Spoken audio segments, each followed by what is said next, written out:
Today we take you to one of the most unique national parks on the planet, where a distinctive mix of ecosystems provides a kaleidoscope of biodiversity. Welcome to Saadani National Park. Located on the east coast of Africa, this diverse protected area was established in the country of Tanzania, where it remains today as a national park under the IUCN Category 2 of protected areas.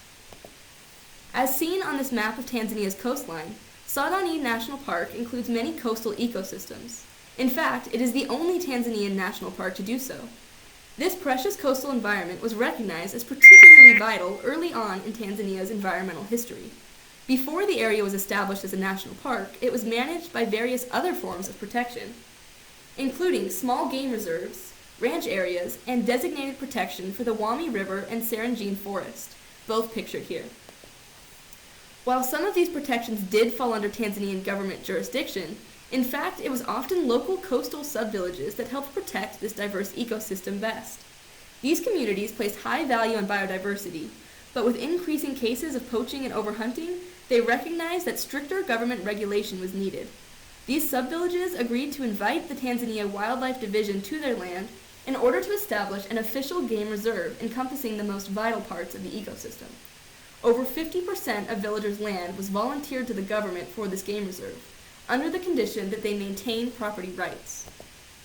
Let's take a brief look at the timeline.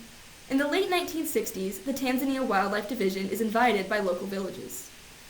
In 1974, the Saadani Game Reserve is finally established. By the late 1990s, however, the Tanzanian government began to reorganize and shift boundaries from the 1974 agreement without consulting the local villages. By 2005, the Tanzanian government made the executive decision to upgrade the game reserve to an official national park status, but in doing so, they drastically increased the amount of designated land. By the time local coastal communities understood what was happening, it was too late. Since 2005, Saadani National Park has faced many challenges in its management. The primary direct threats to this national park include overfishing, poaching, overgrazing and bush encroachment, and mangrove extraction. Today we take a deeper dive into the impacts of this mangrove extraction. Mangrove extraction is a highly complex social and ecological issue, particularly within the rural coastal villages of Saadani. The people face many possible benefits from this extraction, and often rely on it for their subsistence and livelihoods. Unfortunately, mangrove extraction often has drastic impacts on the environment. Mangroves provide critical habitat for coastal species like fish and shrimp. In addition, mangroves provide extensive root support, and removal of mangroves can cause damage to the ecosystem. Mangroves also reduce the impacts of severe weather events like hurricanes, and are excellent sources of carbon sinks and carbon sequestration. In fact, mangroves store more than 5 times more carbon than terrestrial forests, making them a vital resource in today's world. The threat of mangrove extraction is not as cut and dry as it might appear, however. There are many indirect and underlying threats that serve as hidden catalysts to the issue. The indirect threats include mangrove harvesting outside of the park's boundaries, poor farming and municipal practices in surrounding areas, leading to runoff that can impact mangrove habitat, and changes in nearby aquatic ecosystems that are connected to the park and also have impacts on mangrove habitat.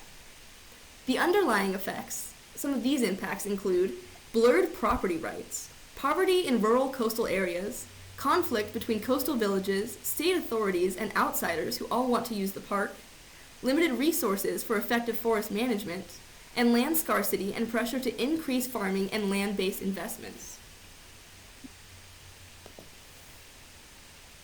Saadani National Park is one of the few protected areas that still maintain large, healthy populations of mangroves. It is an imperative case study today that illustrates the challenges of facing this complex threat of mangrove extraction. And in a world where we are already estimated to have lost 55% of mangroves, Saadani National Park's response to this threat could have globally reaching impacts. So what is Saadani's response to this threat? Well, before diving too deep into the response of mangrove extraction, let's take a look at all the parts of the park that need management. Saadani is broken into 4 separate ecozones. The first is the Marine Environment Ecozone. This is a portion of the park that borders the Indian Ocean. The freshwater ecozone is the second. This is made up of many rivers and streams that run through the park. The third ecozone is the coastal forests, and lastly, the humid savanna. Each of these ecozones has its own unique biodiversity and features.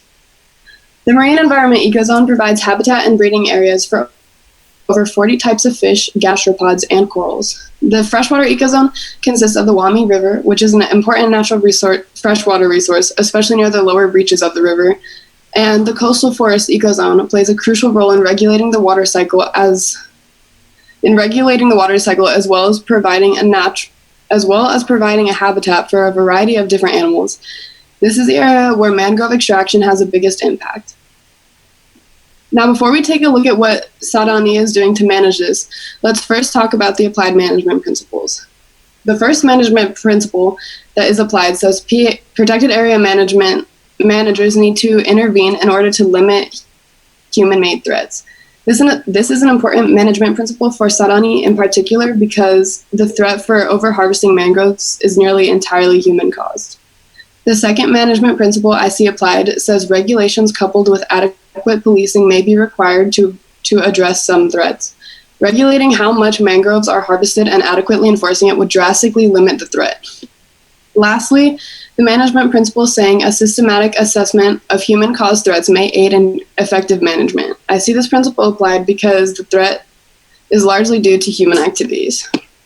So Saadani has some general management plans that focus on maintaining the natural resources and habitats within the park, as well as a few management plans ensuring all visitors are staying within guidelines during their time in the park in order to keep the natural park healthy.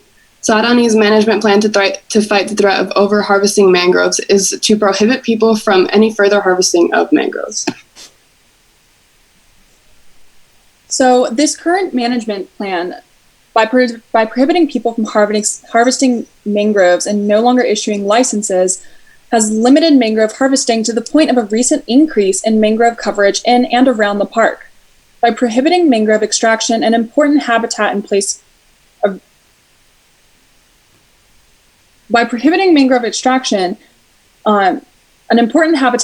of refuge for many fish, birds, and other species is protected as well. However, this management practice has created a form of a poverty trap, limiting locals' resources without offering alternatives. To combat the loss of income, locals have increased fishing and shrimping practices, which has led to threats of overharvesting of those species. Recently, Tanzanian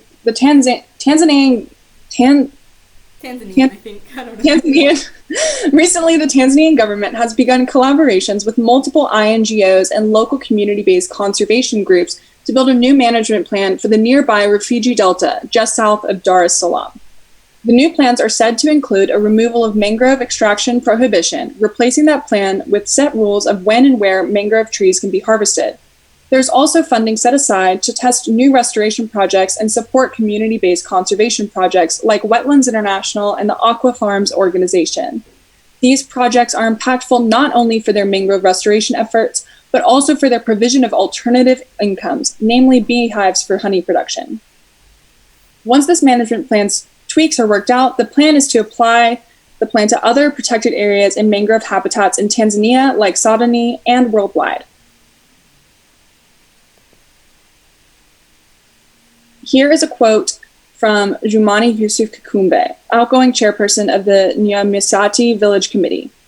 I've been involved with many projects over the years that have attempted to reverse the degradation of the mangroves of Rufiji.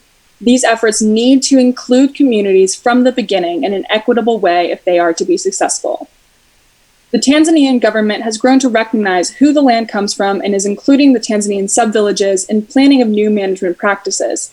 Saadani National Park of today is beautiful and highly regulated, but Saadani of tomorrow will hopefully be an example of the power of community-based conservation and mangrove restoration success.